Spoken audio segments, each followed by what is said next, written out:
Hello అండి, నమస్తే. Welcome back to our channel రుచిగా చేద్దాం. ఈరోజైతే నేను శ్రావణ మాసంలో మనం అమ్మవారికి నైవేద్యాలు అయితే చేస్తాం కదండి. మరి అవి చాలా సింపుల్గా కేవలం ఒకే ఒక గ్లాస్ రైస్ తోటి నేను 3 ఐటమ్స్ అయితే చూపించబోతున్నాను. అందులో ముఖ్యంగా పాయసం, పులిహోర, దద్దోజనం అండి. అవి ఎలాగో చూసేద్దాం. దీనికోసం ఇక్కడైతే నేను ఒక గ్లాసు రైస్ని తీసేసుకొని కుక్కర్ పెట్టేసుకుంటున్నాను. ఇలా శుభ్రంగా వాష్ చేసేసుకొని ఒక గ్లాస్కి 2 గ్లాస్ వాటర్ అయితే వేసుకోవాలండి. వేసేసుకొని మనం ఒక స్పూన్ సాల్ట్ అయితే వేసుకుని 2 విజిల్స్ వచ్చే వరకు అయితే మనం ఉడికించుకోవాలండి. 2 విజిల్స్ హై ఫ్లేమ్లో పెట్టేస్తే మనకు రైస్ అనేది అయిపోతుంది. ఇలా రైస్ మనకు కంప్లీట్గా ఉడికిన తర్వాత ప్రెషర్ అంతా పోయిన తర్వాత ఇలా అయితే నేను 3 ఐటమ్స్గా అయితే డివైడ్ చేసుకుంటున్నానండి. మీకు దద్దోజనంకి, పులిహోరకి, అలాగే పాయసంకి ఎంతెంత కావాలి క్వాంటిటీ అనేది దాన్ని బట్టి మీరు డివైడ్ చేసుకోవచ్చు. ఇక్కడైతే నేను కొంచెం దద్దోజనంకి, అలాగే కొంచెం ఎక్కువగా పులిహోరకి, కొంచెం అయితే పాయసంకి డివైడ్ చేసుకున్నానండి. అవి రెండు పక్కన పెట్టేసి ఇక్కడ పాయసంకి తీసుకున్న రైస్లో అయితే నేను ఒక గ్లాసు పాలనైతే వేస్తున్నాను. పాలను వేసేసి రైస్ అంతటిని బాగా కలిపేసుకోవాలండి.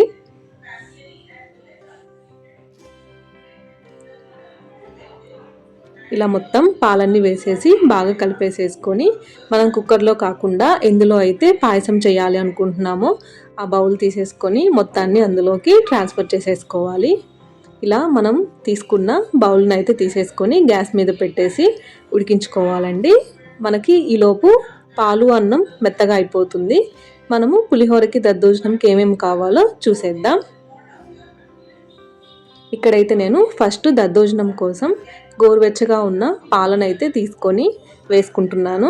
మీ రైస్ క్వాంటిటీ తీసుకునే దాన్ని బట్టి మీరు పాలు యాడ్ చేసుకోండి. అలాగే కొంచెం టేస్ట్ కోసం సాల్ట్, ఇందులో ఒక 3 స్పూన్స్ పెరుగు అయితే వేస్తున్నాను. మనం పాలు వేయడం వల్ల మనకు దద్దోజనం అనేది గట్టిగా అవ్వకుండా బాగుంటుంది.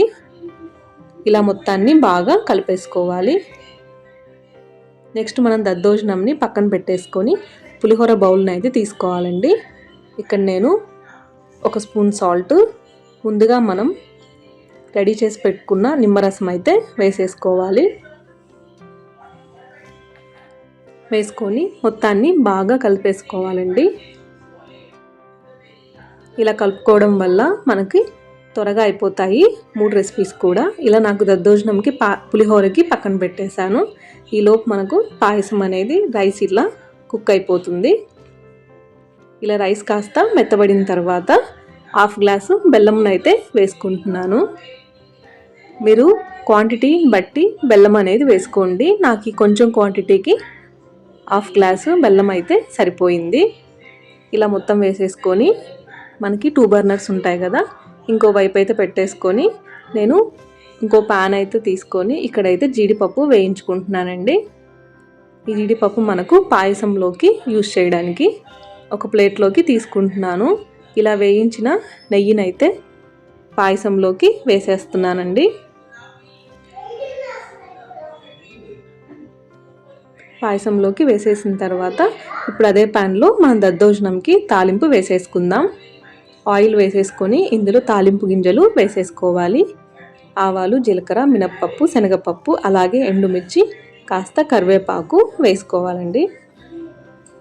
వేసేసుకొని పోపు అంతా బాగా వేగిన తర్వాత మనం దద్దోజనంలోకి వేసేసుకోవాలి. చూసారు కదా, ఇలా పెరుగు, పాలు కలిపి పెట్టుకున్న అన్నంలోకి అయితే మనం ఈ తాలింపు అంతా వేసేసుకొని బాగా కలిపేసుకుంటే మనకు దద్దోజనం అనేది రెడీ అయిపోయింది.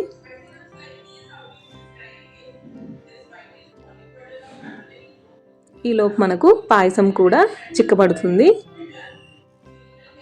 ఇలా కాస్త చిక్కబడిన తర్వాత మనం ఇందులోకి యాలకులని పౌడర్గా చేసి తీసుకోవాలండి.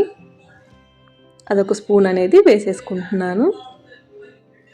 అలాగే మనం ముందు కొంచెం జీడిపప్పు వేయించుకున్న నెయ్యి వేసాం కదా, మరలా ఒకసారి ఒక స్పూన్ నెయ్యి అయితే వేసుకొని మనం ముందుగా వేయించుకున్న జీడిపప్పు ముక్కలను కూడా అందులో వేసేసుకోవాలండి.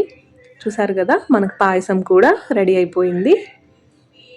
ఇది మనకు చల్లబడిన తర్వాత ఇంకాస్త చిక్కబడుతుంది. సో మనం ఇప్పుడు స్టవ్ ఆఫ్ చేసుకుంటే సరిపోతుంది. నెక్స్ట్ ఇక్కడైతే నేను పులిహోర కోసం అదే ప్యాన్ని పెట్టుకున్నానండి.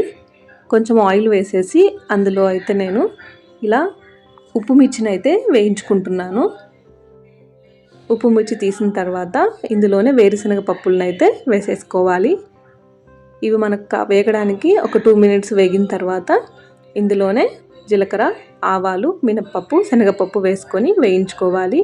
ఇవి కూడా ఒక 2-3 మినిట్స్ వేగిన తర్వాత ఇందులో పచ్చిమిర్చి, ఎండుమిర్చి, కరివేపాకు వేసుకోవాలండి. ఇవి కాస్త వేగిన తర్వాత స్టవ్ ఆఫ్ చేసేసుకొని ఇంగువ వేసేసుకొని ఒక 1 మినిట్ వేయించి లాస్ట్లో కాస్త పసుపు అయితే వేసేసుకొని మనము గ్యాస్ ఆఫ్ చేసుకుంటే సరిపోతుంది. మనకి పులిహోరకైతే పోపు రెడీ అయిపోయిందండి. ఇలా మొత్తం వేగిపోయిన తర్వాత మనం ముందుగా నిమ్మరసం, సాల్ట్ అనేది కలిపి పెట్టుకున్నాం కదా రైస్, అందులో వేసేసుకొని బాగా కలిపేసుకోవాలి.